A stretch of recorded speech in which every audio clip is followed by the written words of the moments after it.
안녕하세요. 재테크일른 준생입니다. 코로나 사태가 세컨드 웨이브라고 불리면서 사회적으로 또다시 불안감이 가중되고 있습니다. 이러다 서울이 2차 격상에 이어 3차 격상까지 이루어지게 된다면 대한민국 실물 경제가 정말 어려움을 겪게 되는 초절정의 위기가 찾아올 수 있다고 생각이 듭니다. 코로나는 우리의 삶에 막대한 변화를 가져다 주었습니다. 기업을 예로 들어 쉽게 설명드리자면 대면 보고를 우선시하는 기업 문화에서는 그동안 직원 관리가 어렵다고 편견이 있었던 재택근무와 원격 근무가 코로나 사태로 인해 우발적으로 시도되었고, 그리고 성공적인 결과가 도출되었기 때문에 포스코 같은 경우 어린 자녀를 둔 직원들이 최장 6년간 재택근무를 할 수 있는 육아기 재택근무제 시행에 돌입하기도 했고, SKT와 롯데쇼핑은 주요 지역에 거점 오피스를 도입해 임직원들이 일괄적으로 한 장소에 모이지 않고 집 근처에서 업무를 볼 수 있도록 분산화를 실시 중입니다. 이로써 제가 말씀드리고 싶은 것은 코로나 사태로 인해 대한민국 기업부터 변하기 시작했고, 그로써 부동산이 흘러가는 판도도 급속도로 선회하기 시작했다는 겁니다. 그동안 초저금리로 인해 상업용 부동산에 막대한 자금이 흘러 들어갔다면 이제 대면의 횟수와 사람의 집결이 기업부터 시작하여 점점 감소하는 추세이기 때문에 현대차가 전 그룹사를 한데 모으기 위해 추진 중인 GBC 건설과는 정반대로 SK텔레콤 사례처럼 거점형 오피스를 도입하는 추세가 점진적으로 펼쳐질 것이다 라는 것이 제 생각입니다. 결국은 기업의 사옥의 목표처럼 임직원의 일정 공간 집결이라는 기존의 관행이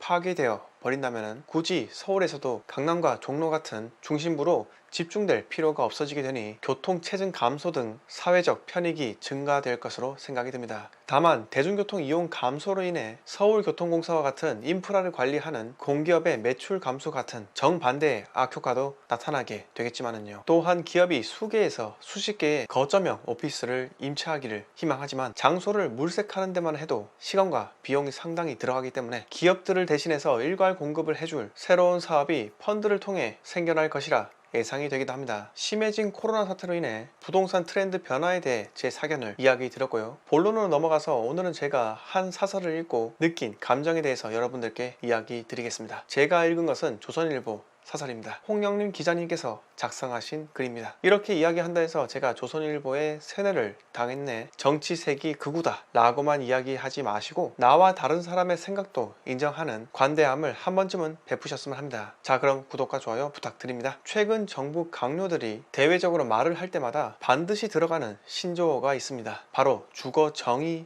실현입니다. 대통령도 경제부총리도 여당 대표도 하나같이 하는 말, 주거 정의 실현. 그런데 저는 주거 정의 실현이라는 말을 들었을 때부터 이상하다 라고 생각이 들었습니다. 정의의 영어 단어인 justice는 악을 무찌르고 선을 실현한다, 이러한 문장에서나 쓰는 용어입니다. 또한 주거라는 단어 뒤에는 정책 이라는 단어가 가장 합당하다고 생각이 드는데, 주거를 선과 악을 구분짓는 잣대로 사용을 하다니 개인적으로 이건 좀 아니다 라고 생각이 듭니다. 대한민국이 정치 후진국이다 라고 불리는 이유는 국민들을 편가르기로 분열시키는데 정치인들이 집중하기 때문입니다. 가장 먼저 경상도와 전라도부터 반일 대 친일, 이제는 집 가진 자와 집 없는 자로 편을 가르고 있는데, 이 모든 것이 편을 갈라야만 지지층이 결집되기 때문에 여당이 쓰는 그들이 보기엔 아주 쉽고 좋은 정치 전략 중 하나이겠지만, 이것으로 국민들을 분열시키는 것보다 더 심각한 것은 이걸로 인해 표가 나온다는 것이 더 큰 문제입니다. 지금까지의 집값 폭등은 정책 실패를 석고대죄하며 용서를 빌고 인정을 하고 여당 야당 할 거 없이 머리를 맞대며 최적화된 방향으로 가기 위해 한데 뭉쳐도 이 모든 것을 해결하기에 시간이 턱없이 부족한데도 집값 폭등을 정의롭지 못한 세력들이 올린 것이다 라며 국민들을 투기 세력에 빗대는 가진 자와 무주택 서민으로 편을 갈라버리는데, 과연 집값 폭등에 대한 분노가 누군가에게 흘러갈 것이 두려운 나머지 국민들의 노여움의 방향을 돌리겠다는 심사는 아닌지 저는 정말 묻고 싶습니다. 여러분, 그들이 이야기하는 부동산 시장의 정의와 정상화가 실현되기 위해서는 대한민국 부동산 시장의 1가구 1주택 혹은 무주택 원칙을 지키고 값이 오르지 않는 집을 가진 사람만 있어야 합니다. 그러나 시장은 절대 그렇게 움직이지 않습니다. 모든 국민이 1가구 1주택 실수요자 라면 과연 어떤 건설사가 주택을 공급하겠습니까? 당연히 전월세 물량이 자취를 감추게 되는 것은 불보듯 뻔한 일이고요. 세계적으로 유명한 마천루 중에 서울 잠실의 롯데 월드타워와 두바이 버즈 칼리파는 정말 자랑스럽게도 대한민국 건설사가 지었습니다. 그 정도로 대한민국의 건설 산업은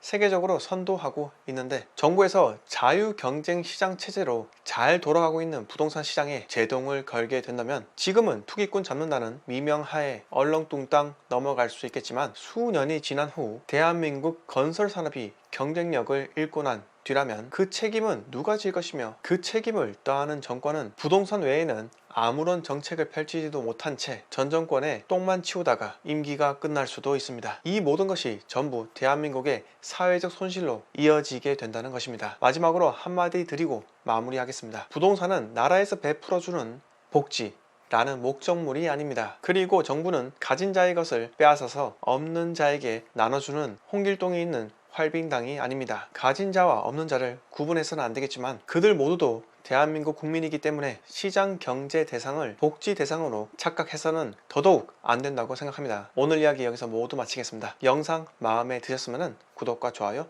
부탁드립니다.